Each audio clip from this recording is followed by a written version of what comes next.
प्रश्न संख्या 84। डॉक्टर रामविलास शर्मा ने किस लेखक के संबंध में लिखा है?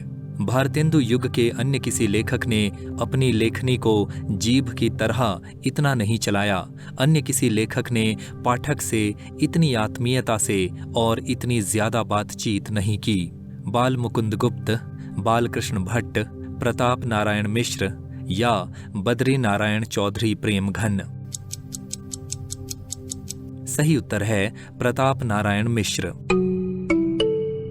प्रताप नारायण मिश्र भारतेंदु युग के प्रतिष्ठित लेखकों में से एक हैं। ये सन 1856 में जन्मे और सन 1894 में इनका देहांत हो गया। इन्होंने काव्य, नाटक, निबंध और अनुवाद आदि विधाओं में अपनी लेखनी चलाई। इनकी भाषा आम बोलचाल की भाषा के बहुत निकट है। डॉक्टर रामविलास शर्मा ने इनके संबंध में लिखा है, भारतेंदु युग के अन्य किसी लेखक ने अपनी लेखनी को जीभ की तरह इतना नहीं चलाया। अन्य किसी लेखक ने पाठक से इतनी आत्मीयता से और इतनी ज्यादा बातचीत नहीं की। और कोई भी लेखक अपनी भाषा को इतनी सरपट नहीं दौड़ा सका जितना प्रताप नारायण मिश्र। आचार्य रामचंद्र शुक्ल ने अपने इतिहास में प्रताप नारायण मिश्र के व्यक्तित्व के संबंध में लिखा है, ये इतने मनमौजी थे कि आधुनिक सभ्यता और शिष्टता की कम परवाह करते थे।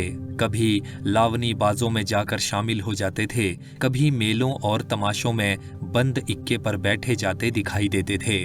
शुक्ल जी ने मिश्र जी की लेखन शैली पर विचार करते हुए लिखा है, प्रताप नारायण मिश्र यद्यपि लेखन कला में भारतेंदु को ही आदर्श मानते थे, पर उनकी शैली में भारतेंदु की शैली से बहुत कुछ विभिन्नता भी लक्षित होती है। प्रताप नारायण जी में विनोद प्रियता विशेष थी। इससे उनकी वाणी में व्यंग्यपूर्ण वक्रता की मात्रा प्रायः रहती है। इसके लिए वे पूर्वीपन की परवाह न करके अपने बैसवारे की ग्राम्य कहावतें और शब्द भी कभी कभी बेधड़क रख दिया करते थे। कैसा भी विषय हो, वे उसमें विनोद और मनोरंजन की सामग्री ढूंढ लेते थे। अपना ब्राह्मण पत्र उन्होंने विविध विषयों पर गद्य प्रबंध लिखने के लिए ही निकाला था।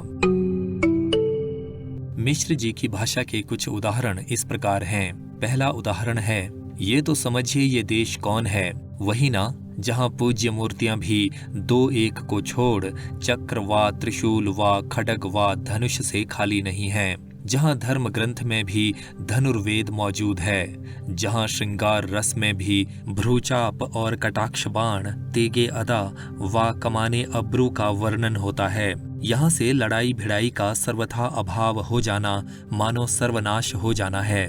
अभी हिंदुस्तान में कोई वस्तु का निरा अभाव नहीं हुआ। सब बातों की भांति वीरता भी लस्टम पस्टम बनी ही है, पर क्या कीजिए, अवसर ना मिलने ही से बंधे बछेड़ा कट्टर होइगे, बैठे जवान गए तो दियाय। दूसरा उदाहरण है, सच है भ्रम उत्पादक ब्रह्म स्वरूप भगवान के बनाए हुए भव में जो कुछ है भ्रम ही है। जहाँ भरम खुल गया वहीं लाख की भलमनसी खाक में मिल जाती है। तीसरा उदाहरण है, दो एक बार धोखा खा के धोखेबाजों की हिकमत सीख लो और कुछ अपनी ओर से झपकी फुंदनी जोड़कर उसी की जूती उसी का सर कर दिखाओ तो बड़े भारी अनुभवशाली वरंच गुरु गुड़ ही रहा और चेला शक्कर हो गया का जीवित उदाहरण कहलाओगे।